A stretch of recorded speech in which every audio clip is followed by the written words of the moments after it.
terminer un peu tard. Donc, Monsieur Gold Stewart, Monsieur Mexan, Monsieur Nana Mathias, nous allons commencer l'édification, voilà. Nous allons commencer ce partage qui va aider le plus grand nombre et qui va vraiment bénir tous ceux-là qui aiment la vérité. Donc, nous allons laisser la parole d'abord à Gold Stewart ou Monsieur Mexan. Vous aurez droit d'abord à 15 minutes comme C'est moi qui vais introduction. commencer. Ok, donc, D'accord. vous mettez votre temps. Ok. Bon, bonsoir Donc, à c'est 15 tous. minutes. Ok, d'accord. Donc déjà, de prime abord, on a notre ami Nana Mathias qui a reconnu que Jésus est le Fils de Dieu. Et c'est important de préciser qu'effectivement, c'est le témoignage de toute la chrétienté et même de l'Écriture. Depuis la loi, quand vous lisez Proverbes chapitre 30, verset... Mon compte à rebours a été arrêté, il faut le remettre. Hein. Oui, oui, c'est parce qu'il est mal placé là. Il est quasiment là le thème. Je mets ça sur mon nom. C'est mieux. D'accord, ok. Voilà, On parfait. ne me verra pas, mais c'est pas grave. On ne me verra pas, mais c'est pas un souci. Ok, c'est bon? Oui, c'est bon. Ok, donc on sait que euh, le témoignage de toute l'écriture, c'est que Dieu a un fils. Si vous lisez depuis la loi, Proverbe chapitre 30, le verset 4, l'écriture parle du fils de Dieu, n'est-ce pas? Quel est son fils? Quel est son nom et quel est le nom de son fils? Et c'est le témoignage de toute la foi chrétienne. Déjà avec Jean le Baptiste, dans Jean chapitre 1, le verset 34, Jean-Baptiste, qui est le dernier prophète de la loi et qui a introduit Jésus aux enfants d'Israël, l'a présenté. Il a dit au chapitre 1, au verset 34 de l'évangile de Jean, qu'il a rendu le témoignage que Jésus était le Fils de Dieu. Et Jésus lui-même, dans le chapitre 10, le verset 36, a rendu un témoignage sur lui-même selon lequel il est le Fils de Dieu. Et si vous lisez les apôtres, notamment l'apôtre Paul en 2 Corinthiens chapitre 1, le verset 19, lui aussi explique que celui qu'ils ont prêché, lui, Sylvain et Timothée, il dit que ce Jésus que nous avons prêché, Sylvain, Timothée et moi, il dit, ce Jésus quoi, c'est le Fils de Dieu. Et l'apôtre Jean en 1 chapitre 4 réitère la même chose, que c'est celui qui confesse que Jésus est le Fils de Dieu, c'est lui en qui Dieu demeure. On est d'accord? Donc, on voit que le témoignage de la foi chrétienne apostolique, c'est que Jésus est le Fils de Dieu. Problème, c'est quoi? C'est qu'il y a des gens justement qui disent que non, il n'est pas que ça. Il est aussi le Père. Et ce soir, on va essayer de déconstruire cette compréhension. Premièrement, on va établir la distinction entre le Père et le Fils pour montrer que l'Écriture, les apôtres et Jésus-Christ lui-même ont toujours fait une distinction entre lui et le Père pour montrer qu'ils ne sont pas une seule et même personne. Le premier texte qu'on va lire, c'est Jean chapitre 8, le verset 17 à 18 et c'est notamment Jésus qui s'adresse aux Juifs, oui. Il est écrit dans votre loi Oui. que le témoignage de Dieu de deux hommes est vrai. Le témoignage de deux hommes est vrai. Je rends témoignage de moi-même. Oui. Et le Père qui m'a envoyé rend témoignage de moi. Ok. Donc ici, Jésus rappelle un principe de la loi de Moïse. Selon la loi de Moïse, pour attester du témoignage de quelqu'un ou d'un fait ou d'un événement, il fallait que deux personnes témoignent de la même chose. Et Jésus, lorsqu'il veut défendre son ministère, il veut défendre sa mission, il dit que mais comment doutez-vous alors que votre propre loi que vous prétendez suivre dit que le témoignage de deux est vrai. Or moi, je rends témoignage de moi et le Père aussi rend témoignage de moi. Donc si Jésus dit que le témoignage du Père et le témoignage du Fils, c'est deux témoignages, il est en train de créer et d'établir la distinction entre lui et le Père. Or, quand vous dites que Jésus est le Père, vous faites de Jésus-Christ un menteur, parce que s'il est lui-même le Père, dire que le témoignage de Dieu, de Dieu atteste de mon ministère, atteste de l'authenticité de ce que je suis, c'est qu'il a menti aux Juifs. Vous comprenez que l'Écriture établit la distinction entre le Père et le Fils. Première distinction. Deuxième distinction, c'est que l'Écriture établit clairement que, en ce qui concerne la relation entre le Père et le Fils est inférieur et surtout, le Père est le chef du Fils. Et on va le lire dans deux textes. Le premier, c'est 1 Corinthiens chapitre 11, le verset 3. 1 Oui. Corinthiens chapitre 11, verset 3. Oui, Je veux cependant que vous sachiez que Christ est le chef de tout homme, oui, que l'homme est le chef de la femme, oui. et que Dieu est le chef de Donc Christ. l'apôtre Paul nous enseigne la hiérarchie dans le royaume céleste. Il explique que dans le royaume céleste, il y a une hiérarchie. Il y a Dieu, il y a le Christ, il y a l'homme, il y a la femme. Si l'homme et la femme ne sont pas une seule et même personne, c'est que Dieu et le Christ ne sont pas une seule et même personne. On est d'accord si on garde la logique de la hiérarchie que l'apôtre Paul établit. Et dans cette hiérarchie que l'apôtre Paul établit, qu'est-ce qu'il fait? Il place Dieu comme étant le chef de Christ. Il fait de Jésus le subordonné de quelqu'un d'autre qui est qui? Qui est le Père. Donc, on voit déjà que voici le deuxième élément de distinction. On est d'accord? Le Fils est inférieur au Père et Dieu est le chef du Fils. C'est pourquoi dans Jean 14, le verset 28, lui-même il va rendre ce témoignage. Jean 14, verset 28. Oui, Vous avez entendu que je vous ai dit, oui, je m'en vais, oui, et je reviens vers vous. oui, Si vous m'aimez, vous vous rejurez de ce que je vais au Père, oui. car le Père est plus grand que moi. Parce que le Père est plus grand que moi. Donc, mes amis, on voit déjà clairement que depuis le début, on voit que Jésus-Christ et ses apôtres, que les Écritures de manière générale, s'efforcent de distinguer, de faire la distinction entre le Père et le Fils. On est d'accord? Donc, on a premièrement Jésus-Christ, qui est en fait deux êtres distincts, en appelant le principe de la loi. On a Paul, qui fait de Dieu le chef de Christ, et on a Jésus-Christ qui dit lui-même que le Père est plus grand que lui. On est d'accord? Troisième élément de distinction entre le Père et le Fils, qui fait qu'ils ne peuvent pas être la même personne, c'est le témoignage que l'apôtre Paul rend de ce qui adviendra au retour de Jésus-Christ. Et pour cela, on va lire 1 Corinthiens chapitre 15, le verset 24 et les versets 26 à 27. Ensuite viendra la fin, Oui, quand il remettra le royaume à celui qui est Dieu et Père, oui. après avoir détruit toute domination, toute autorité et toute puissance. Donc l'apôtre Paul dit que quand Christ va venir au dernier jour pour venir chercher les élus, la Bible dit qu'il va remettre le royaume à qui? À celui qui est Dieu et Père. Si l'apôtre Paul dit que Jésus-Christ va remettre le royaume à celui qui est Dieu et Père, il ne peut pas être question de lui-même encore. Si je vous dis que ensuite viendra la fin, quand par exemple le président Macron remettra le royaume à celui qui est roi d'Angleterre, vous n'allez pas dire que Macron est à la fois le roi d'Angleterre. Ça n'a pas de sens. C'est incongru. Ça ne veut rien dire. Est-ce que vous comprenez? Et ici, Jésus-Christ, du moins l'apôtre Paul, apôtre de Jésus-Christ, docteur des païens, dit que quand Christ va revenir, après avoir sauvé les élus, après les avoir rassemblés, il va les remettre à quelqu'un d'autre. Et ce quelqu'un d'autre, c'est celui que l'apôtre Paul appelle Dieu et appelle comment? Père. Donc, on voit que voici encore un autre élément de distinction entre le Père et le Fils. On poursuit les versets 26 à 27. Le dernier ennemi qui sera détruit, c'est la mort. Oui, Dieu, en Oui. effet, a tout mis sous ses pieds. oui, Mais lorsqu'il dit que tout lui a été soumis, il est évident que celui qui lui a soumis toutes choses est accepté. Donc, l'apôtre Paul dit que, attention, quand la Bible dit que tout est soumis au Christ, que le Christ est élevé au-dessus de tout, Paul dit que quoi que l'Écriture rende ce témoignage sur la personne du Christ, il faut garder à l'esprit qu'il y a un être qui est à part. Il y a un être qui est accepté. Donc, quand on dit que l'univers entier, toute la création est soumise au Fils, mais il y a un être, on est d'accord, qui lui n'est pas compris. Poursuit, oui, Et lorsque toutes choses lui auront été soumises, oui. alors le Fils lui-même sera soumis à celui qui lui a soumis Et toutes choses.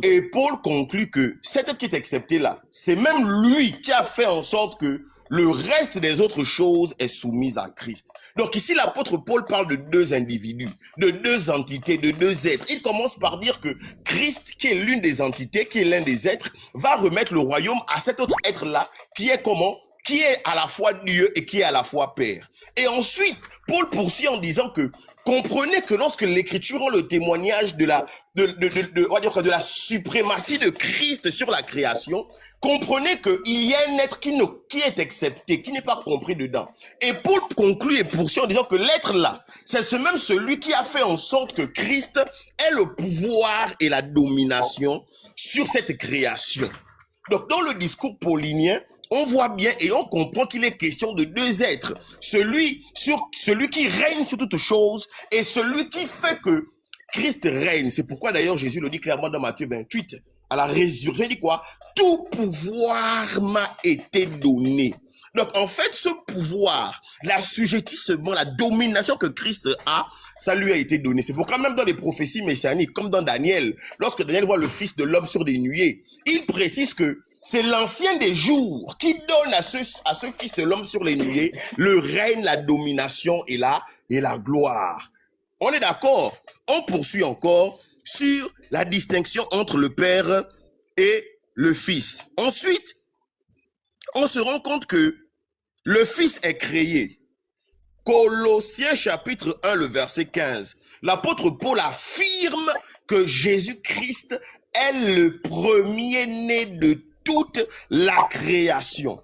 Si je dis que, par exemple, quelqu'un est le premier-né des enfants de monsieur tel, si je dis que, par exemple, un certain Alphonse est le premier-né des enfants de Nana Mathias, ce Alphonse-là, quoi qu'il soit le premier-né, mais il fait lui-même partie de quoi? De la progéniture de Nana Mathias. Quoi qu'il soit le premier, il fait partie des enfants de Nana Mathias. De la même manière, lorsque l'apôtre Paul dit que Christ est le premier-né de la création, quoi qu'il soit le premier, il en fait lui-même partie. C'est pourquoi même si vous lisez les versets suivants, lorsqu'il dit que il est la tête du corps de l'Église, il est la tête du premier-né d'entre les morts, afin d'être en tout le premier, vous et moi, vous conviendrez que Christ, quoi qu'il soit le premier-né d'entre les morts, il en fait lui-même partie. Il est effectivement né d'entre les morts. Donc, il est comme tous ceux qui vont naître des morts après lui, sauf qu'il en est le premier. On dit qu'il est la tête du corps de l'Église. Ça veut dire qu'il en est lui-même partie intégrante parce que la tête n'est pas détachée du corps.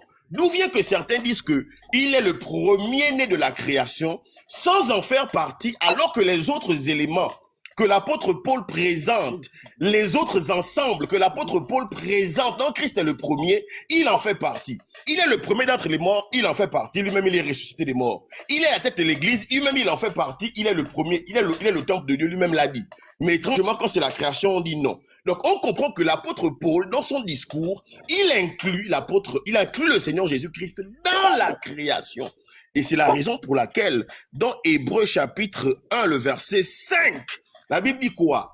Auquel des anges Dieu a-t-il jamais dit, tu es mon fils, je t'ai engendré aujourd'hui. Qui veut dire que Jésus-Christ fait bien partie de la création. Et c'est la raison pour laquelle dans la révélation de Jean chapitre 3 au verset 14, il poursuit en disant, je suis le commencement de la création de Dieu. Donc on voit déjà que de façon claire, sans ambiguïté, Dieu n'est pas le commencement de quelque chose. On est d'accord? Dieu n'est pas engendré, Dieu n'est pas créé. Or, Christ lui dit qu'il est engendré. Paul dit qu'il fait partie de la création. Donc, on voit que une énième distinction entre le Père et le Fils. Et je finis avec deux textes qui sont souvent mal compris. Avant d'arriver là-bas, il y a deux choses. C'est que le Fils ne sait pas tout. Matthieu 24, 36. En ce qui concerne le jour et l'heure, personne ne le connaît, ni le Père, ni le Fils, ni le Père, ni les anges, ni les anges, ni le Fils, mais le Père seul. Donc, en ce qui concerne le jour de l'avènement du Seigneur, le Fils ne le sait pas. Donc, le Fils ne sait pas tout, mais le Père sait tout. En outre, dans Matthieu chapitre 20, le verset 23, que dit l'Écriture? L'Écriture fait comprendre que c'est Jésus qui parle. Il dit que pour ce qui concerne d'être assis à ma droite et à ma gauche, ça je ne le peux. Mais cela est réservé au Père seul. Donc on a deux écritures, l'une dans laquelle le Seigneur Jésus-Christ reconnaît ignorer quelque chose, alors qu'on sait que Dieu sait tout et ne peut rien ignorer. Et on a un autre texte de l'écriture où Christ dit qu'il ne peut pas faire quelque chose, or on sait que Dieu peut tout, rien ne lui est impossible. Maintenant, je finis en disant que souvent les gens utilisent Philippiens 2. Quand on dit qu'il n'a pas regardé comme une proie à arracher à être égal avec Dieu. Mais Paul qui était un juif pharisien, il faut que vous compreniez ce que signifie être égal à Dieu dans le langage juif. Et on va lire pour cela Jean chapitre 5, le verset 18. Oui, rapidement. Jean chapitre 5, verset 18. verset 18. Oui. À cause de cela, les Juifs cherchaient encore plus à le faire mourir. Oui. Non seulement parce qu'il violait le sabbat, oui. mais parce qu'il appelait Dieu son propre Père. Parce qu'il appelait Dieu son propre Père. Se faisant lui-même égal à Dieu. Donc, ce que Paul appelle l'égalité à Dieu dans Philippiens 2, c'est parce que dans la pensée juive, on est d'accord, qui n'est pas d'ailleurs une erreur dans ce contexte-là, c'est que si Christ est fils de Dieu, on est d'accord, s'il est engendré de Dieu, si Jésus dit que Dieu le Tout-Puissant est son propre Père, ici il ne parle pas de paternité au sens allégorique, au sens comment métaphorique, un peu comme on dirait Joseph était le père de Pharaon, ou que Eliakim était le père des enfants de Jérusalem. Non, mais c'est ici paternité au sens de la filiation. Et donc ils se disent que mais un chien enfante un chat, enfante un chien, un chat enfante un chat. Si Jésus dit que Dieu est son Père, c'est qu'il est donc de nature divine. Et donc c'est une égalité dans la nature et dans l'essence. Et c'est ça que Paul appelle l'égalité avec Dieu. On est d'accord? Mais même dans le contexte, on voit que l'apôtre Paul enseigne quoi? Que Christ s'est humilié devant son Père. Or, si on s'humilie devant quelqu'un, on ne peut pas s'humilier devant soi-même. On s'humilie forcément par rapport à quelqu'un d'autre. Et dans la prochaine intervention, nous aborderons la question de 1 Jean chapitre 5, le verset 20, et je vais m'arrêter là. Merci, monsieur Maxime Idiba, pour votre première prise de parole. Nous allons laisser la parole aussi à monsieur Nana Mathias pour ses premières 15 minutes. Donc, voilà. Monsieur Nana, vous êtes... c'est bon, vous pouvez commencer, monsieur Nana. Votre micro est coupé, Nana Mathias. Le micro est coupé. Votre micro est coupé. On va remettre le temps. Il faut lui remettre ses 15 minutes. Okay. Attends, je remets le temps. Nous avons tombé d'accord pour 30 minutes. Il n'y a pas assez de volume. Nana Mathias, il n'y a pas assez de volume, on ne vous écoute pas. Il faut régler. Il n'y a pas le volume. Non, là c'est bon, là c'est bon. Là c'est bon. Remets-lui son temps, parce qu'il remets-lui son temps. Okay. Maintenant, je crois que nous avons tombé d'accord pour 30 minutes. Je crois que donner 30 minutes, 15 minutes là à notre frère, il va finir, à M. Sanvoli, il va finir, et vous me donnez les 30 minutes. Non, c'est pas possible, c'est un débat. Je prends la parole. Non, excusez-moi, monsieur Nana. Oui. C'est un débat. On ne peut pas prendre dans un débat où il y a plusieurs intervenants 30 minutes. C'est comme si que chaque personne venait faire une prédication. Ce n'est pas possible. 15 minutes, ensuite, on va vous redonner les 15 minutes. Au fur et à mesure, on va à chaque fois donner. On ne peut pas prendre 30 minutes, c'est trop. Ok. Donnez-moi mes minutes maintenant. ok. Oui, c'est bon. Tu peux aller. Je salue tous ceux qui sont connectés partout, qui nous écoutent maintenant. Notre problème, ce n'est pas Jésus-Christ est le Fils de Dieu ou pas. Puisque il n'y a pas quelqu'un qui ne croit pas que Jésus-Christ est le Fils de Dieu. Nous croyons que Jésus-Christ est le Fils de Dieu. Notre débat est ce Jésus-Christ qui est le Fils de Dieu là. Il est le Père lui-même. Il est le Créateur. Pourquoi nous disons que Jésus-Christ est le Fils de Dieu? Nous allons prendre Ésaïe 42, verset 8. Ésaïe 42, verset 8, je vais lire rapidement. Je suis l'Éternel, c'est là mon nom, et je ne donnerai pas ma gloire à un autre, ni mon honneur aux idoles. Merci.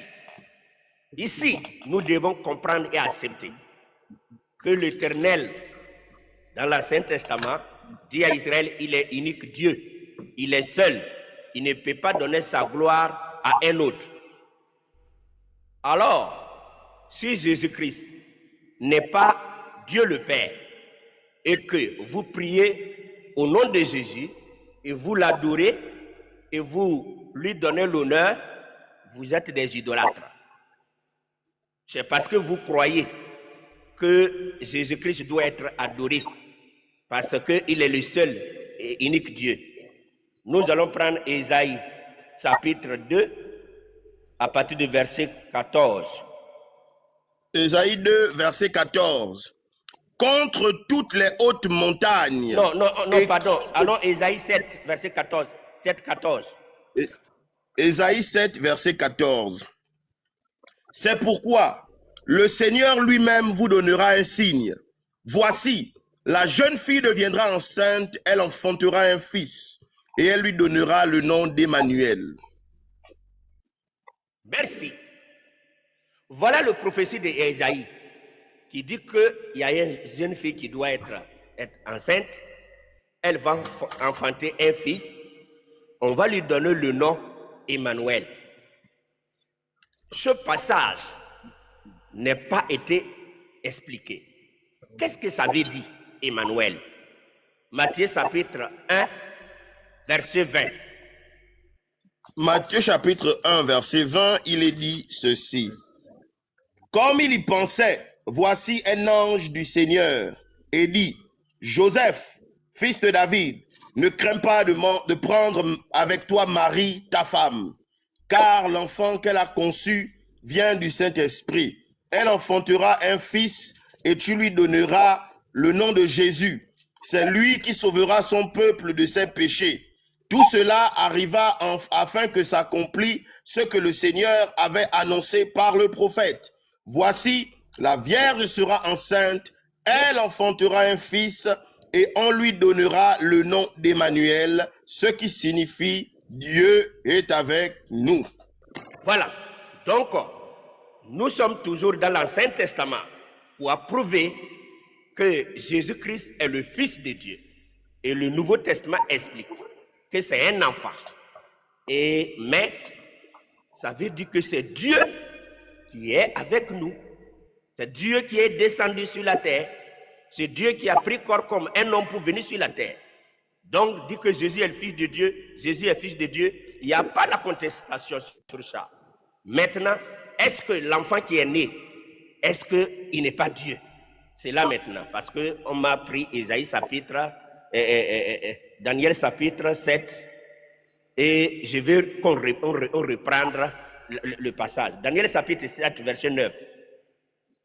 Daniel chapitre 7, verset 9. Je regardais, pendant que l'on plaçait des trônes et l'ancien des jours s'assit.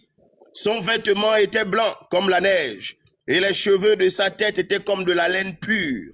Son trône était comme des flammes de feu, et les roues comme un feu ardent. Je poursuis.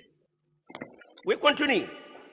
Un fleuve de feu coulait et sortait de devant lui. 1000 milliers le servaient, et 10 000 millions se tenaient en sa présence. Les juges s'assirent et les livres furent ouverts. Je regardais alors à cause des paroles arrogantes que prononçait la corne. Et tandis que je regardais, l'animal fut tué, et son corps fut anéanti, livré au feu pour être brûlé. Les autres animaux furent dépouillés de leur puissance, mais une prolongation de vie leur fut accordée jusqu'à un certain temps. Je regardais pendant mes visions nocturnes, et voici sur les nuées, des cieux arriva quelqu'un de semblable à un fils de l'homme. Non, c'est bon. Je m'arrête. C'est bon. Oui. C'est bon. L'ancien des jours, dont le passage a parlé ici et on m'a donné tout à l'heure, l'ancien des jours là, c'est qui? L'ancien des jours, ici, c'est qui? Nous allons prendre Michée chapitre 5, verset 1, pour comprendre de qui Daniel parle dans ce passage. L'ancien des jours. Est-ce qu'on me dit que l'ancien des jours là, c'est Dieu? 17. Oui. Chapitre combien? 5.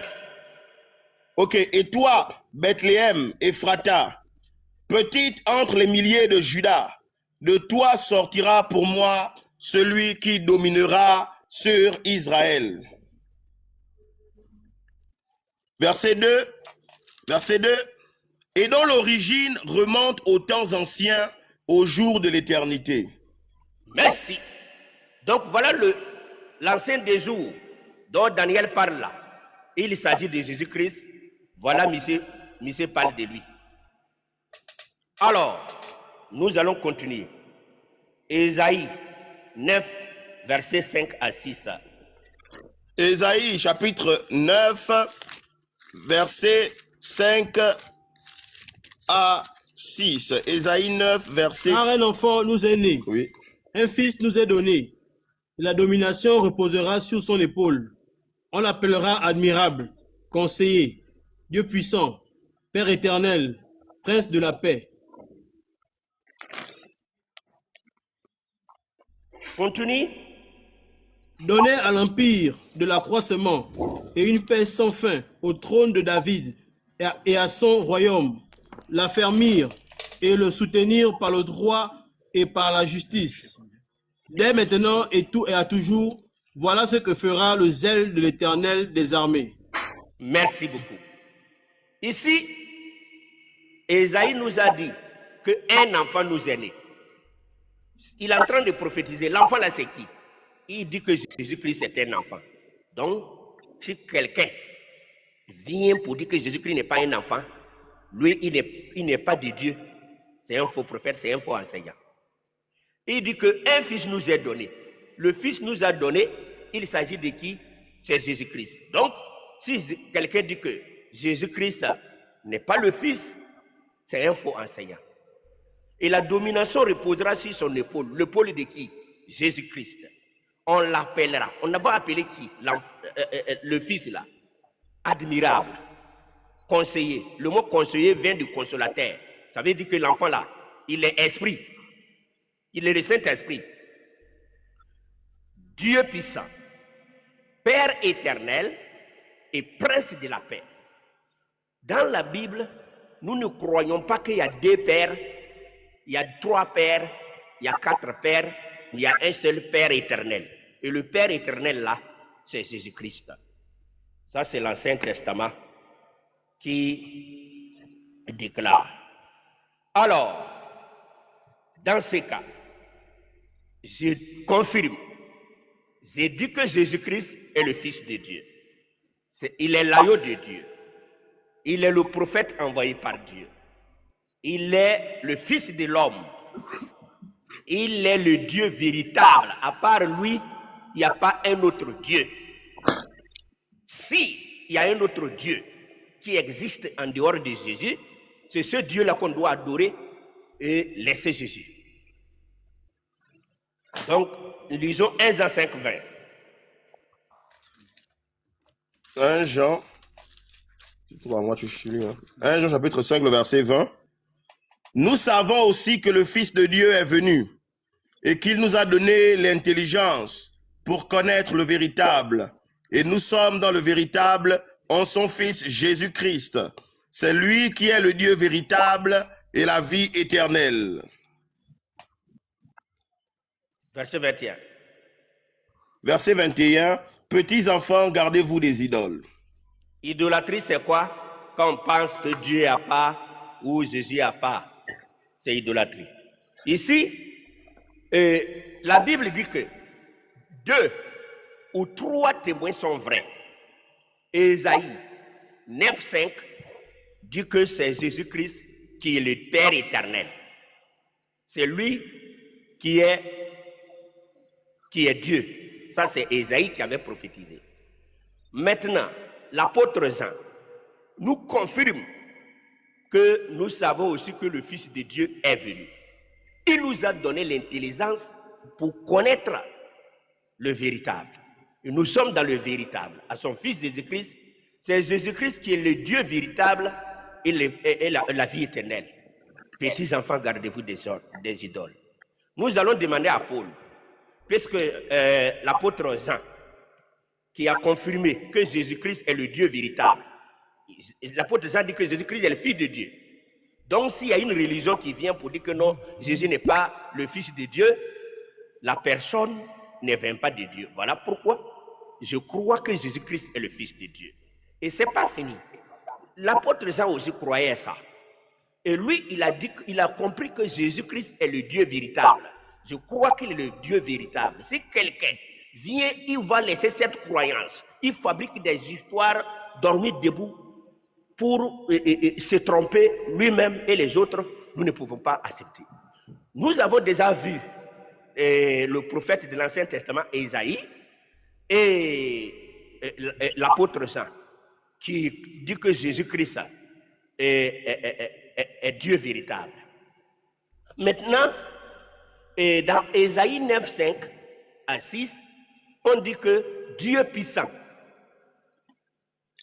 Souvent, je discute avec les sectes des témoins de Jéhovah et il me dit que non, Jésus-Christ est le Fils de Dieu, il est Dieu, mais il n'est pas le Dieu tout-puissant. Là, maintenant, je vais aller consulter Paul. Qu'est-ce que l'apôtre Paul nous présente? Jésus-Christ. Parce que nous qui sommes ici, là, nous ne sommes pas des premiers chrétiens. Nous ne sommes pas des premiers hommes de Dieu. Avant que nous arrivons, il y a des hommes de Dieu qui ont travaillé, qui ont présenté Jésus avant de partir. Si quelqu'un vient pour dire que je suis homme de Dieu, il ne présente pas Jésus-Christ comme ce qui est écrit dans la Bible. C'est un antéchrist, c'est un faux prophète. Donc, nous allons lire Tite chapitre 2, à partir du verset 13. Tite chapitre 2, verset 13. En attendant la bienheureuse espérance et la manifestation de la gloire du grand Dieu et de notre Sauveur Jésus-Christ. Merci. Regardez. Je veux qu'on relie. Le grand Dieu ici a été donné pour qui? Je veux qu'on relie encore parce qu'on ne va pas relire comme un roman. Le grand Dieu ici, ce que l'apôtre Paul est en train de parler, le grand Dieu là, c'est qui? Ok. En attendant la bienheureuse espérance et la manifestation de la gloire du grand Dieu et de notre Sauveur Jésus-Christ. Merci beaucoup. Donc, l'apôtre Paul présente Jésus-Christ comme le grand Dieu et notre Sauveur, Jésus-Christ. Mais dans la Bible, il y a Jésus homme, il y a Jésus esprit. C'est là que je vais te pousser maintenant. Ce qui fait confusion de plusieurs personnes. Il y a Dieu fait homme, il y a Dieu esprit. Quand il était sur la terre, il était homme, mais Dieu était en lui. Parce que quand nous lisons dans chapitre 14, verset 7 à 8, Jésus déclare, ne crois-tu pas que je suis dans le Père? Or, il était où? Il était sur la terre. Et le Père que tu penses qu'il est en haut, avec Barbara qui est assis là-bas, il a moi ici. Donc Jésus déclare que lui, pendant que lui il est là, le Père que tu penses qu'il est en haut, il a moi ici. Et je suis ici que vous me voyez comme ça. Je suis dans le Père. Ça veut dire quoi? Dieu a pris corps comme un homme pour venir ici sur la terre. Hébreux chapitre 1, verset 3. Hébreux 1, verset 3, il est dit ceci. Et qui étant le reflet de sa gloire et l'empreinte de sa personne, et soutenant toutes choses par sa parole puissante, a fait la purification des péchés et s'est assis à la droite de la majesté divine dans les lieux très hauts. Ici, la Bible dit que Jésus-Christ est l'empreinte de sa personne. Ça a été mis pour qui? Dieu. Jésus-Christ est l'empreinte de Dieu. Est-ce qu'un homme et son empreinte, ils sont deux? Moi et mon empreinte, nous sommes deux différents. Jamais. Donc, quand la Bible dit, Jésus souvent il utilise le langage, Dieu a tant aimé le monde qu'il a envoyé son fils. Je ne peux pas prendre la pensée humaine pour calculer ça. Pour moi, pour que moi je puisse avoir fils, je dois avoir une femme pour monter sur la femme là pour faire pim, pim, pim. Et pour avoir un enfant. L'homme, c'est ce que nos parents, ont fait. Oui. Chutez, s'il vous plaît. Votre mission est finie. Chutez. On vous accorde une minute pour chuter. Chutez en une minute. Il me reste une minute. Ok. Non, on vous accorde une minute. Chutez en une minute. Une minute, hein? D'accord. Oui. Donc, je ne peux pas penser que Jésus est le Fils de Dieu. Dieu, dans le ciel, Dieu va à un trône, il va s'asseoir. Jésus aussi à un autre trône. Lisez toute l'histoire de la Bible. Vous ne verrez nulle part deux trônes dans le ciel. C'est lui. Il était homme sur la terre. Quand il est monté, il n'est plus homme. La Bible nous dit dans 1 Corinthiens, dans 2 Corinthiens chapitre 5, à partir du verset 19, car Dieu était en Christ pour réconcilier le monde avec lui-même. Jésus-Christ qui était sur la croix, c'est Dieu qui était en lui. Donc, comme je n'ai plus le temps, parce que j'avais voulu prendre la prophétie de l'apôtre Paul dans 1 Corinthiens chapitre 14, verset 24, qu'on a lu tout à l'heure, pour donner les détails. Mais comme vous allez me donner la parole, je reviendrai pour voir de quoi Paul parle de là. Beaucoup de personnes font la confusion et la malcompréhension et la lecture est mauvaise. C'est une prophétie que l'apôtre Paul parle. Et je vais vous révéler ça tout à l'heure. Merci beaucoup. Donc, en un mot, c'est fini. Je crois que Jésus est le Fils de Dieu. Modérateur, il faut ajouter 3 minutes à God Stewart, hein, parce que là, on en a beaucoup dépassé. Pardon, j'ai fermé. Voilà, ok, merci, M. Nana.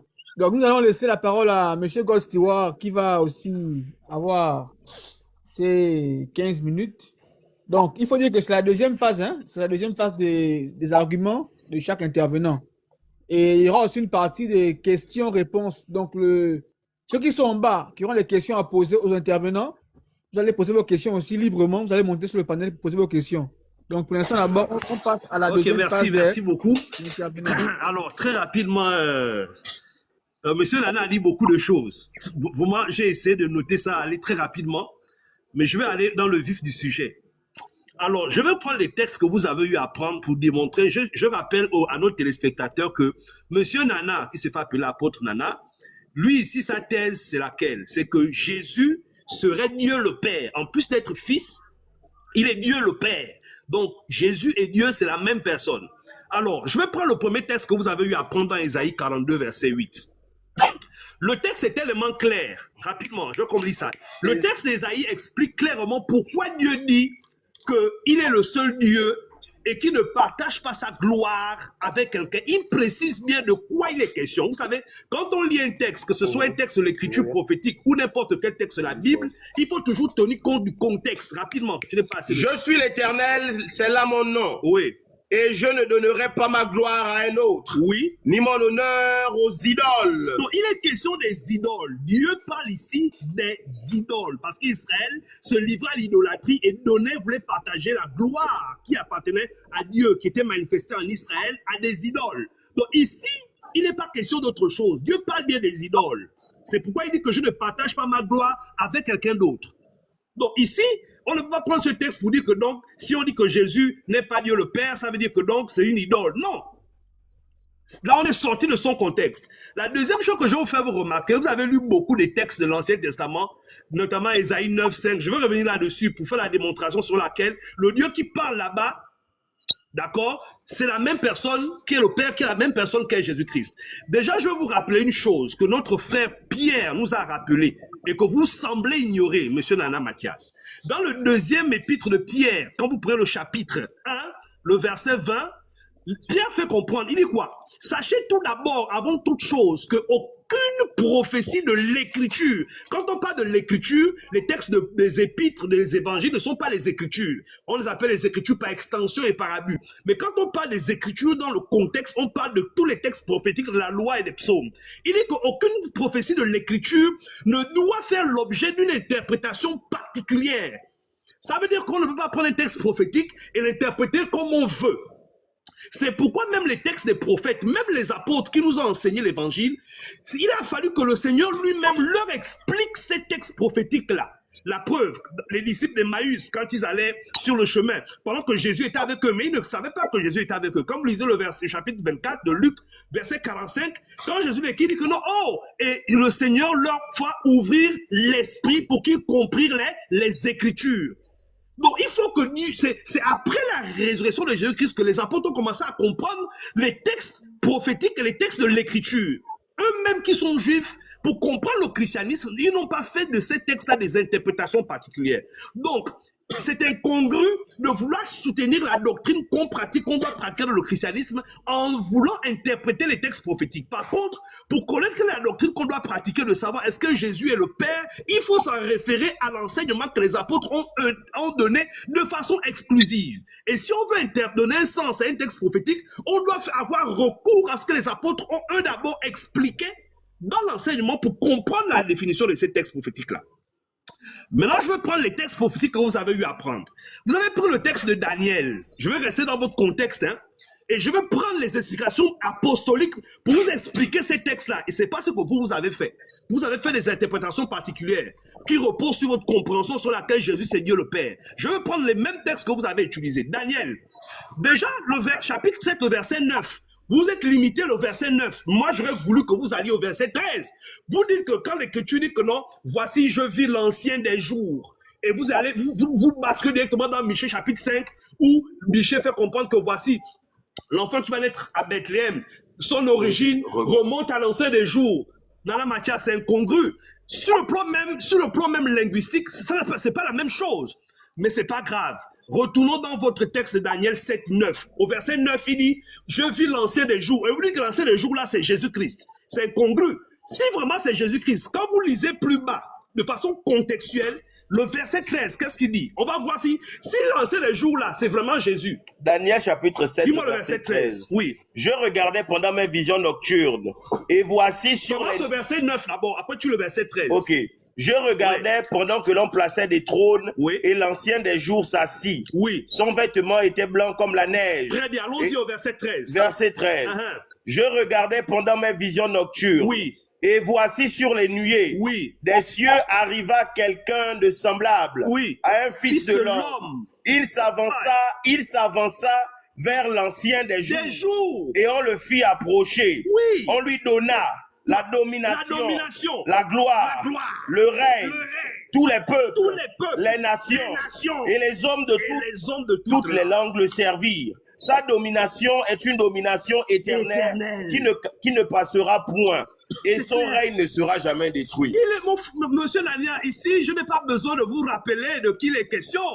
Déjà, l'apôtre Paul, dans 1 Corinthiens 15, que mon frère a lu, a bien expliqué que Dieu lui a soumis toutes choses et il faut qu'il règne jusqu'à ce que n'est-ce pas, il ait mis ses ennemis sur son marchepied. Quand il est revenu à la vie dans Matthieu chapitre 28, verset 18, il dit quoi? Tout pouvoir m'a été donné dans le ciel et sur la terre. Et même dans les évangiles, il a expliqué dans les paraboles qu'il va partir, n'est-ce pas, pour recevoir la royauté, la domination et il reviendra. Donc ici, on voit bien qu'il y a l'ancien des jours qui a part, qui est Dieu, qui est le Père. Et au verset 13, il est question de celui qui ressemble à un fils de l'homme, donc le Christ. Donc on voit que votre analyse est incongrue. Maintenant, votre Michée que vous avez pris, que vous avez essayé de traficoter là, le verset Michée chapitre 5 que vous avez eu à prendre. Mais le texte dit bien que ce Christ-là, son origine remonte à quoi? Aux temps anciens. Ce n'est pas la même chose quand on dit qu'on appelle l'ancien des jours. Ce n'est pas parce qu'il y a le terme ancien que vous allez me coller. Là, c'est ce qu'on appelle un prétexte que vous êtes en train de faire. Sur le plan linguistique, ce n'est pas la même chose. Je ne voudrais même pas m'attarder là-dessus. On va poursuivre. Je vais prendre Ésaïe. J'ai dit que je vais me limiter de façon générale à vos textes prophétiques pour vous montrer que vos interprétations ne sont pas correctes. Vous avez pris le livre de Ésaïe. Ésaïe 9, verset 5. On l'appellera admirable conseiller, Père éternel, Dieu puissant, etc. On connaît le texte. Et vous avez dit que non, voilà, le Fils là c'est Jésus, donc on l'appellera Père éternel, donc il est Dieu le Père. On l'appellera Dieu puissant, c'est lui le Père. Mais moi je vais vous faire comprendre quelque chose. Vous savez, la théologie, que ce soit la théologie judéo-chrétienne, quand je parle de théologie, ne soyez pas choqués. Souvent, les gens sont choqués quand on dit théologie. La théologie veut simplement dire étude de Dieu. Donc, dans la matière, tout ce que vous dites là, c'est la théologie. Tout ce qu'on parle là, c'est la théologie. Bref, donc, je dis ceci. Ésaïe 9, 5 est clair. il est en train de donner une prophétie. Mais ce qui est extraordinaire, vous avez pris en même temps le texte d'Ésaïe 7, verset 14, là où on prophétise sur Marie, on dit, on l'appellera Emmanuel. Maintenant, la question que moi je vais vous, c'est une question rhétorique. Hein? Est-ce qu'il y a un endroit dans l'écriture, puisque c'est une prophétie censée s'accomplir, dans l'écriture, dans l'accomplissement du ministère de Jésus-Christ, il n'y a pas un endroit où on appelle Jésus Dieu puissant. Il n'y a pas un endroit où on appelle Jésus Père éternel. Il n'y a pas un endroit où on appelle Jésus quoi? Tous les attributs là. La même chose qu'Ésaïe 7, verset 14. Quand on dit qu'on l'appellera Emmanuel, on peut dire que la Bible a menti parce qu'il n'y a aucun texte dans la Bible où on appelle Jésus une seule fois de son vivant Emmanuel. Il n'y en a pas. Mais l'Écriture dit qu'on l'appellera Emmanuel, on l'appellera Dieu puissant, on l'appellera Père éternel. Mais pourquoi de façon concrète, on ne voit pas les endroits et textes où on appelle Jésus par ces attributs-là? Maintenant, je vous explique pourquoi. En fait, ici, on n'est pas dit que, quand on dit on l'appellera Emmanuel, Emmanuel veut dire quoi? Dieu est avec nous. Tout simplement, ces attributs-là, c'est ce qu'on appelle des noms théophores. C'est-à-dire que ça vient révéler ce que Jésus va manifester. Il va manifester la divinité de Dieu. Il va manifester l'autorité de Dieu. Il va manifester la présence de Dieu. C'est ce que l'Écriture est en train de dire. L'Écriture de texte prophétique ne dit pas que Jésus, c'est lui le Dieu puissant, c'est lui le Père éternel. Non! Non. Parce que l'Écriture dit, on l'appellera. Je vais vous prendre un autre texte. Prenez-moi rapidement Jérémie 33, verset 16. Je vais vous prendre que c'est une pratique de l'Écriture. Ce qu'on appelle les noms théophores. Parfois, il y a même Jérusalem, Dieu lui donne le nom, parfois des noms théophores, donc les noms de Dieu. Dis-moi le verset 16. En ces jours-là, oui, Judas sera sauvé. Jérusalem aura la sécurité dans sa demeure. Oui. Et voici comment on l'appellera l'Éternel notre justice. Voici comment on va appeler Jérusalem, l'Éternel notre justice. Notre justice. Est-ce que ça veut dire que Jérusalem c'est Dieu? Non. Et peut-être quelqu'un va me dire que non, là-bas on ne parle pas de Jérusalem, mais non, il est vraiment question, le sujet c'est vrai que plus haut, on parle de celui que le jeune qui va être manifesté, mais le sujet dont il est question sur ce verset-là, c'est bien Jérusalem, parce que même le verbe qui est utilisé là-bas dans le texte même hébreu, c'est au féminin. Bref, je ne vais pas m'attarder sur ça. Donc, vous voyez que c'est une pratique de l'écriture qui existe. C'est une pratique qui existe où Dieu donne, n'est-ce pas, à ses serviteurs les noms théophores, donc les noms de Dieu. Et c'est ce qui se passe avec Jésus-Christ.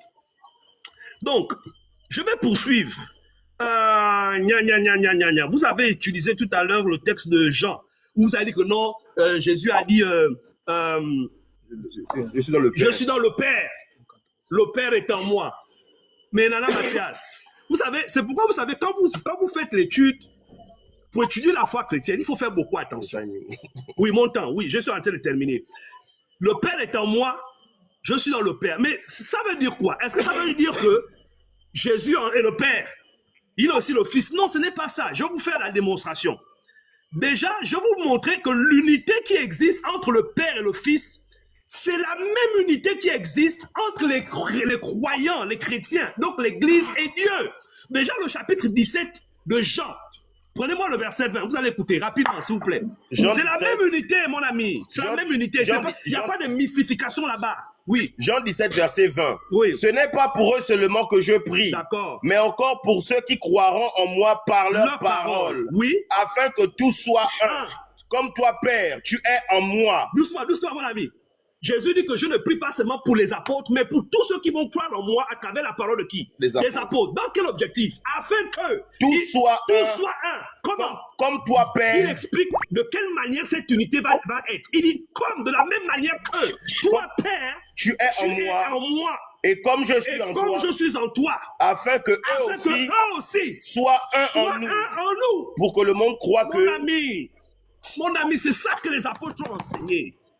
Vous savez, la Bible, les textes s'expliquent par eux-mêmes. On ne peut pas inventer des explications théologiques, bibliques, avec nos pensées. L'écriture elle-même doit s'interpréter. Et je vais aller plus loin. Jean dit quoi dans 1 Jean 4, verset 15? Rapidement.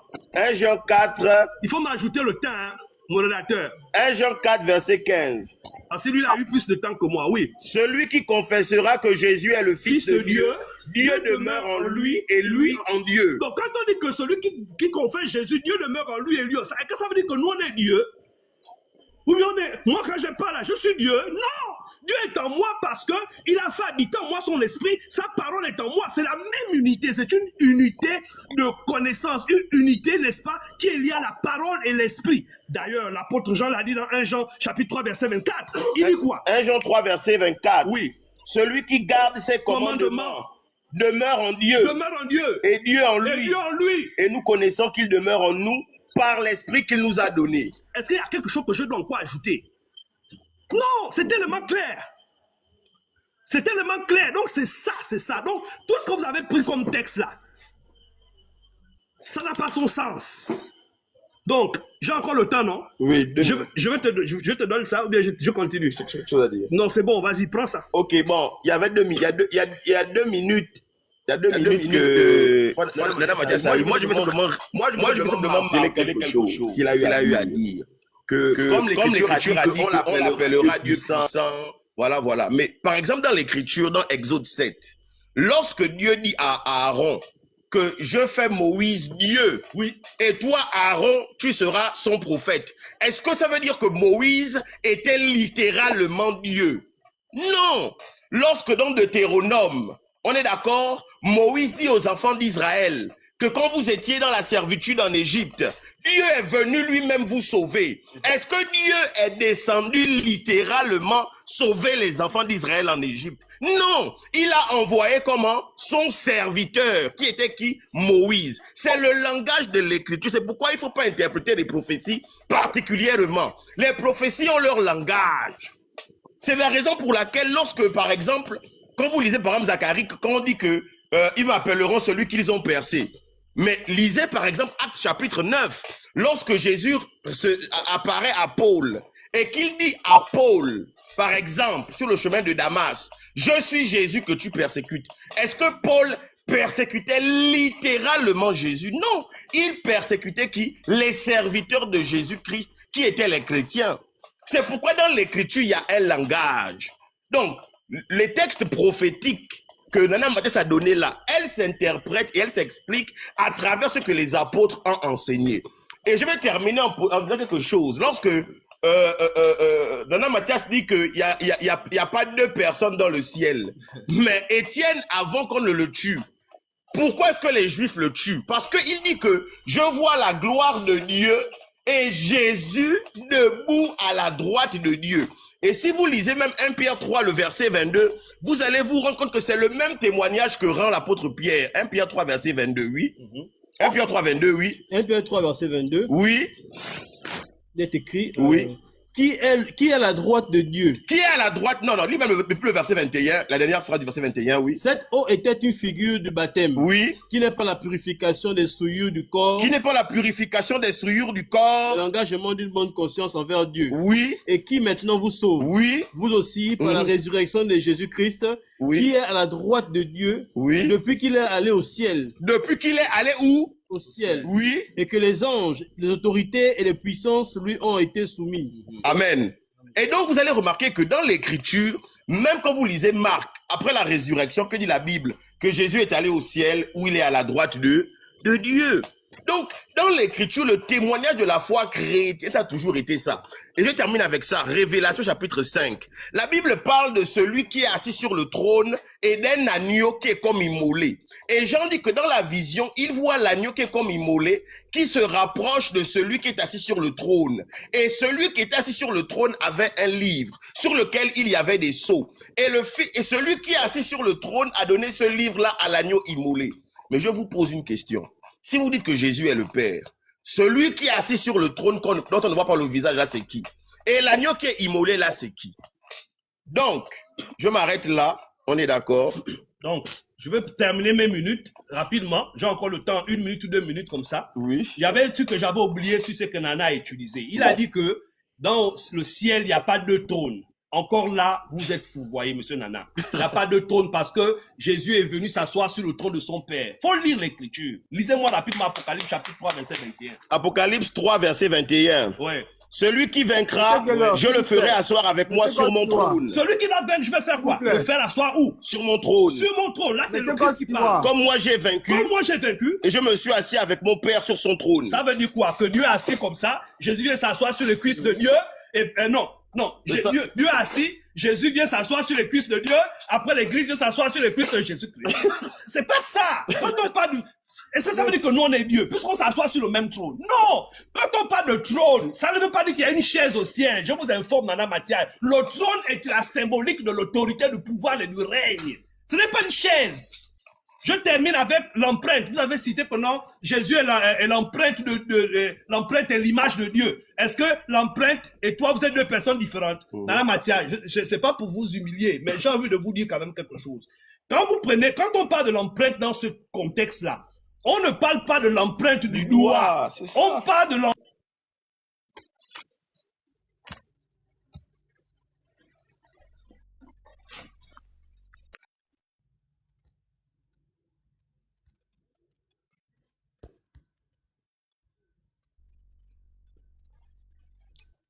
Allô? Oui, monsieur Godfrey. Fini, on m'a coupé, je m'arrête. Merci. Vous avez utilisé encore 2 minutes en plus. Monsieur Nana, votre second tour de parole. Vous aurez droit à 2 minutes. Votre micro, monsieur Nana, votre micro. C'est mieux de lui mettre directement les 17 minutes, hein, c'est mieux. Ou 18 minutes même, 18 minutes. Pour qu'on ne dise pas que c'est inéquitable, 18 minutes. Pardon, modérateur, 18 minutes à Nana Mathias, s'il vous plaît, pour qu'on ne dise pas que c'est pas équitable. 18 minutes, s'il vous plaît.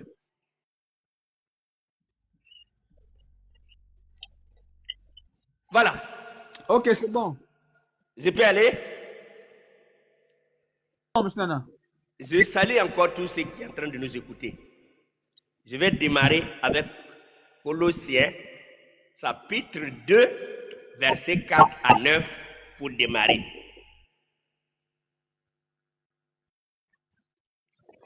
Colossiens 2, versets 4 à 9. Je dis cela afin que personne ne vous trompe par des discours séduisants. Car si je suis absent de corps, je suis avec vous en esprit, voyant avec joie le bon ordre qui règne parmi vous et la fermeté de votre foi en Jésus-Christ.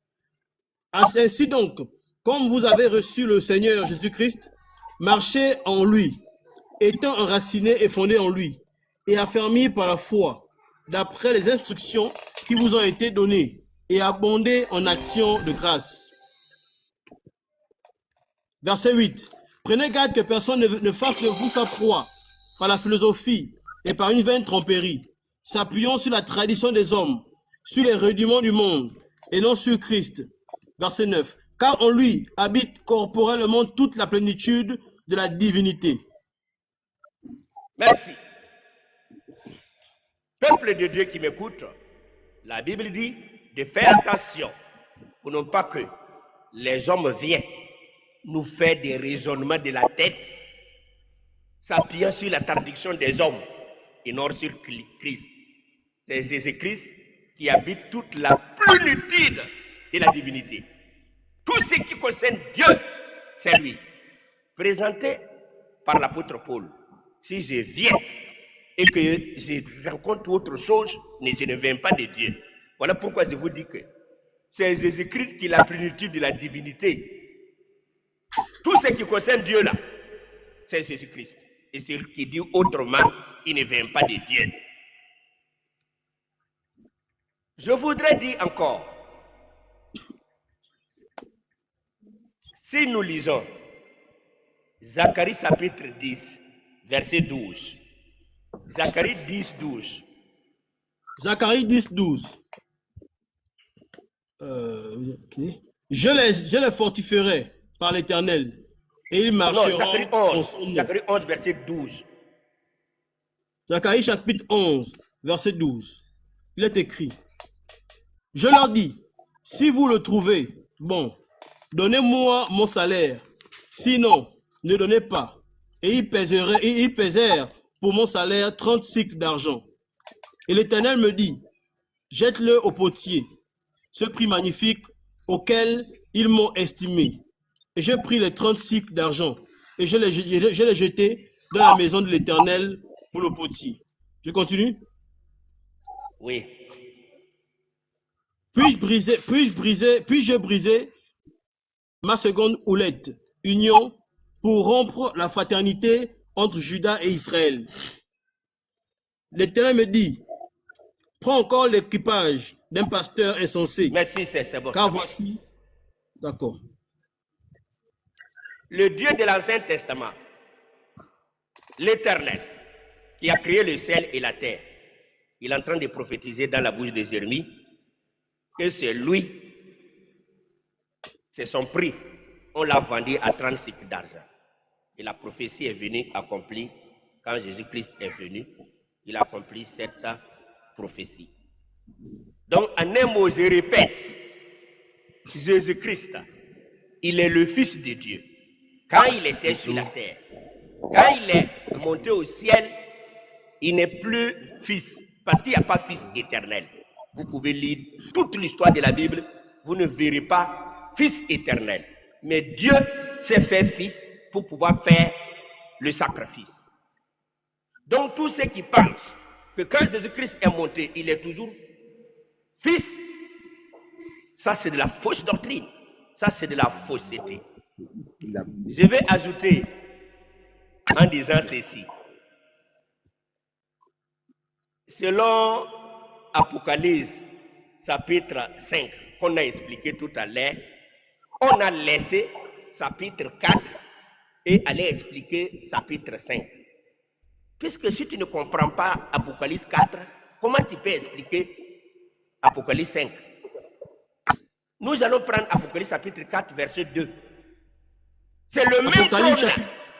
C'est le même trône. J'explique. C'est le même trône d'Apocalypse chapitre 4, verset 2, qui continue dans l'Apocalypse chapitre 5.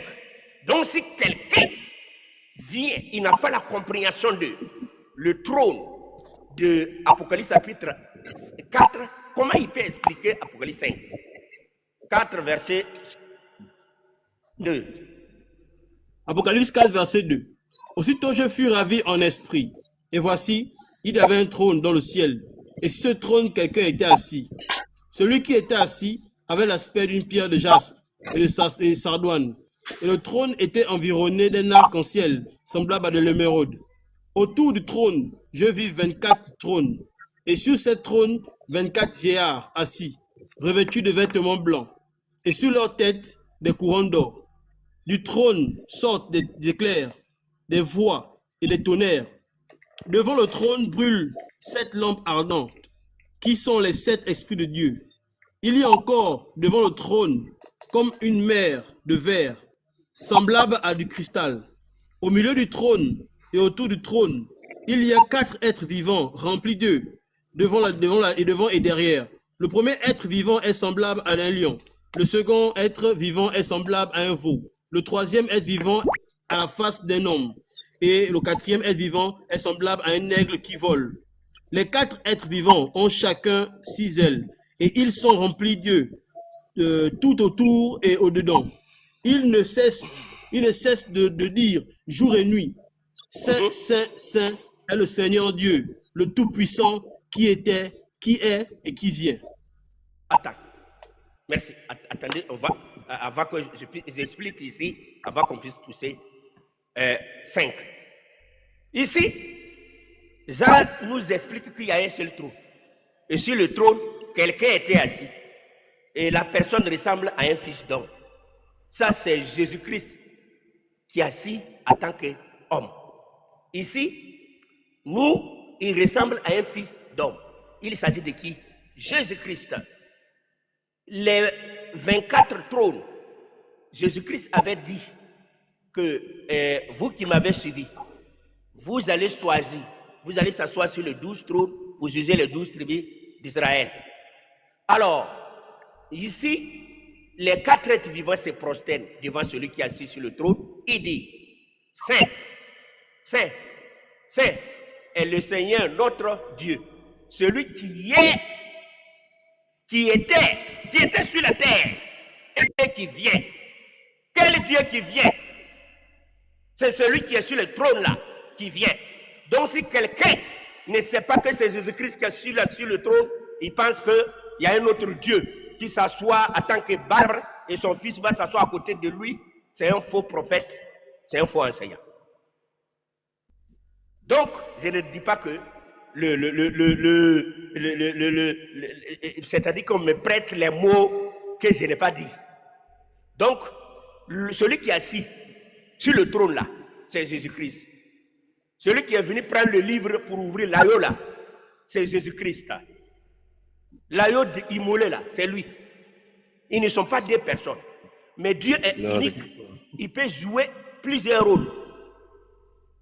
Quand Jésus-Christ était sur la terre, il déclare dans un chapitre 14, versets 7 à 8, que je suis dans le Père. Or, il était sur la terre. Or, il était sur la terre. Mais il dit que je suis dans le Père et le Père que tu penses, il a moi. Jésus-Christ est Dieu qui a pris corps comme un homme pour venir sur la terre pour nous sauver. 1 Timothée, chapitre 3, verset 16. Alors, Zacharie 12, verset 10. Zacharie 12, 10, rapidement. Zacharie 12, 10. Ah, désolé. Désolé. Ok. Zacharie 12, 10. Il est écrit. Alors, je reprendrai sur la maison de David et sur les habitants de Jérusalem un esprit de grâce et de supplication. Et ils tourneront les regards vers moi, celui qu'ils ont percé. Ils pleureront sur lui comme on pleure. C'est bon, unique. C'est bon. C'est bon. Je répandrai dans la maison de David l'esprit de supplication. Ils tourneront le regard vers moi. C'est Dieu qui parle. C'est lui-là qu'on a percé. Ils ont percé qui? C'est Jésus-Christ. Quand nous lisons 2 Corinthiens chapitre 5, à partir du verset 16, la Bible nous dit quoi là-bas? Lisons 2 Corinthiens chapitre 5, verset 16. 2 Corinthiens chapitre 5, verset 16. Ainsi, dès maintenant, nous ne connaissons personne selon la chair. Et si nous avons connu Christ selon la chair, maintenant, nous ne le connaissons plus de cette manière. Continue. Si quelqu'un est en Christ, il est une nouvelle créature. Les choses anciennes sont passées, voici, toutes choses sont devenues nouvelles. Et tout cela vient de Dieu, qui nous a réconciliés avec lui par Christ, et qui nous a donné le ministère de la réconciliation. Car Dieu était en Christ, réconciliant le monde avec lui-même, en n'imputant point aux hommes leurs offenses. Et il a mis en nous la parole de la réconciliation. Merci. L'apôtre Paul nous enseigne que si nous avons connu Christ selon la chair, nous ne le connaissons pas de la même manière. Il parlait de quoi? Jésus-Christ qui est venu, qui portait boubou pour marcher devant les femmes, devant les hommes, avec ses disciples-là. Et les gens le voient là, et les gens le connaissent là. Paul dit que nous ne le connaissons pas de la même manière. Jésus-Christ homme, puisqu'il y a Jésus-Christ homme, il était homme pour pouvoir faire les sacrifices. Dieu se fait homme pour pouvoir faire les sacrifices. Donc, l'apôtre Paul dit que si nous l'avons connu avant comme ça, il promène avec ses disciples, il parle, nous ne le connaissons pas de la même manière. Ça veut dire quoi? Ils ont la connaissance. Voilà pourquoi je vous ai donné un passage et vous avez fermé les oreilles et les yeux. Et je reviens maintenant, titre chapitre 2, verset 13. Jésus-Christ qui est le grand Dieu. L'apôtre Paul qui présente Jésus-Christ, notre grand Dieu. Notre grand Dieu là-bas, là, c'est Jésus-Christ. Ou bien, si vous ne comprenez pas le français, relisez encore pour voir, il s'agit, le grand Dieu là, il est qui? Ce n'est pas moi qui parle, c'est Jésus-Christ qui parle. Donc, ici, soyons sérieux. Il ne faut pas qu'on va venir avec la pensée des hommes pour nous traverser ici là. Nous sommes convaincus que Jésus-Christ est le Fils de Dieu quand il était sur la terre. Quand il est monté, la Bible dit qu'il est monté à la droite de Dieu. La droite de Dieu, ça veut dire quoi? Ça veut dire que quelqu'un qui vient me dire que non, quand on dit que Dieu est assis sur son trône, c'est pas comme il est assis comme ça. Qui explique ça bien? Tu veux dire que le trône là, ça veut dire la puissance? Là, je suis d'accord. Alors, si quelqu'un comprend ça comme ça, maintenant la Bible dit que Jésus est assis à la droite de Dieu. Ça veut dire quoi? Quand nous lisons Exode chapitre 15, Exode chapitre 15, à partir du verset 6, la Bible dit que la droite de Dieu, ça signifie sa puissance. Donc le trône ici représente sa puissance. Donc nous sommes en train de dire quoi? Je vais donner maintenant l'explication de 1 Corinthiens chapitre 15, verset 24. Relisez le passage pour que je donne l'explication. Parce qu'il y a la fausse interprétation sur ce passage, pour que nous puissions revoir et comprendre. Je suis en train de soutenir que Jésus-Christ est le Fils de Dieu. Jésus-Christ, il est le Dieu véritable. C'est lui qui a créé le ciel et la terre. Quand on prend Colossiens pour dire qu'il est le premier d'entre la création. Et tout était créé par lui et pour lui. Par lui, là, comment vous comprenez ça? Parce que quand on lit Colossiens chapitre 1, verset 15, on ne descend pas. On arrête là où on veut pour expliquer la pensée humaine.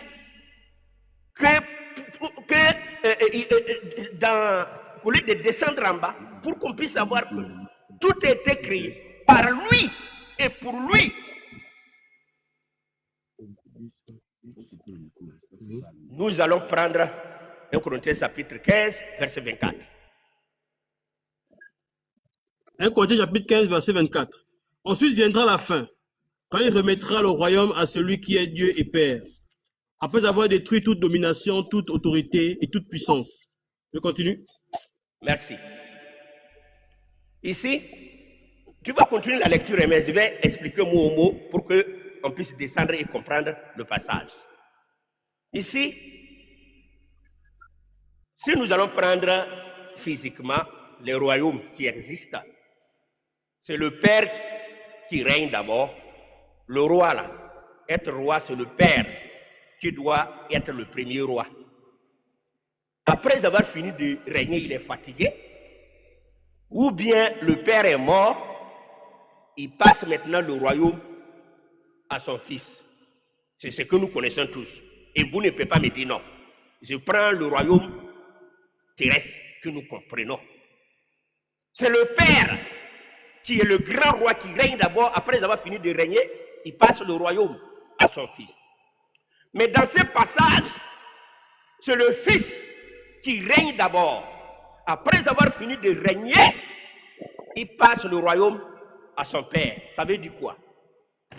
Nous allons le comparer avec l'explication satanique, la pensée humaine, les théologiques, les phrases qui n'ont rien à voir avec la parole de Dieu. Ça veut dire quoi? L'apôtre Paul est en train de nous révéler quelque chose. Présentement, d'abord, quand Jésus-Christ il est venu en tant qu'un enfant. Il est grandi, il est fils de Dieu, pour faire les sacrifices. Quand il est monté, il n'est plus fils. Le jour de la Pentecôte, le même Jésus-Christ est revenu. Le jour de la Pentecôte en tant que Saint-Esprit pour habiter en nous. Le Saint-Esprit qui est venu là, le jour de la Pentecôte, c'est Christ qui est venu habiter dans le cœur des croyants. Celui qui dit l'autrement, il ne vient pas de Dieu. Et l'apôtre Paul dit que si je vis, ce n'est pas moi qui vis, mais c'est Christ qui vit à moi. Ce n'est pas fini. Nous sommes dans le temps de l'Église et le Saint-Esprit en nous et nous sommes en train de travailler. Quand le temps de l'Église va finir, quand Jésus-Christ reviendra, il reviendra en tant qu'un homme, en tant que roi.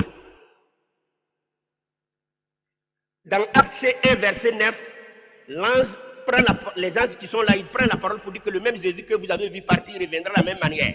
Donc, nous croyons que Jésus reviendra en tant qu'homme pour régner vis-à-vis à Jérusalem, 1000 ans. Après le règne de 1000 ans, le diable sera relâché dans sa prison. Il va rassembler les hommes pour faire la guerre contre Christ. Ça, c'est Apocalypse chapitre 20, verset 7. Après cela, Apocalypse chapitre 20, verset 11, il y aura le dernier jugement. Votre temps Après est terminé, cela, Sinana. Apocalypse Sinana. chapitre 20, Hein? Mon temps est fini. Monsieur Mana, vos 18 minutes Hein? sont terminées. On vous accorde 1 minute pour chuter. Chuter en 1 minute, Combien? s'il vous plaît. Ah, vous Chuter n'avez pas en dit 1 que... minute. Attends, vous m'avez On pas dit vous que a vous m'avez accordé, ajouté...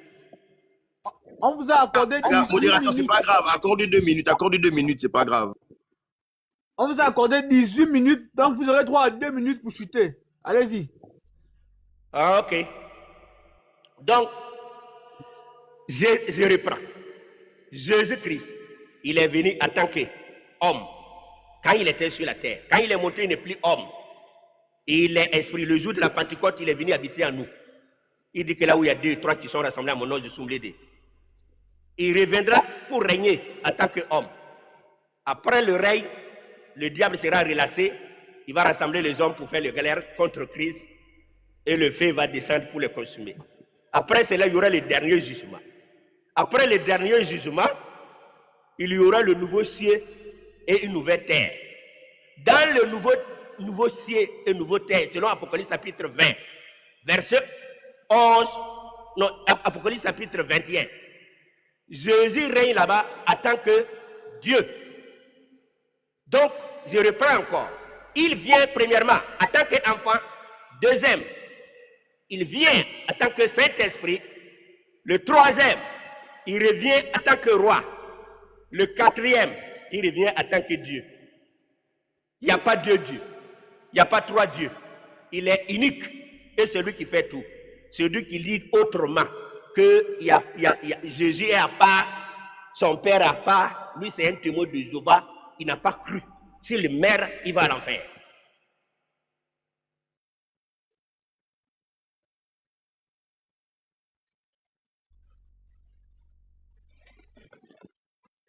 Il vous reste 1 minute 30.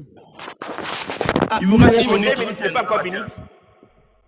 On Non, vous a il mis vous 3 reste 1 minutes. minute 30. On Il on vous reste a une mis minute, ok. 3 minutes. Ok. Je profite pour dire ceci. Quand nous prenons Ésaïe 44, verset 6 à 8, Dieu dit, je suis le premier, je suis le dernier. Hors de moi, il n'y a point de Dieu. Qui est comme moi, qui est rossé, c'est moi seul le rossé. Il n'y a pas de rossé. Et quand nous prenons Apocalypse chapitre 1, verset 8, Jésus-Christ déclare là-bas, je suis Les cuivres dans les... qui vient, le Tout-Puissant. Alors, qu'est-ce que nous sommes en train de dire? Est-ce qu'il y a deux premiers? Il y a deux derniers? Il y a deux seigneurs? Il y a deux esprits? Donc, tous les croyants croient qu'il y a un seul Dieu. Mais après, maintenant, il faut dire que non, le Père est à part, le Fils est à part. Ça, c'est idolâtrie.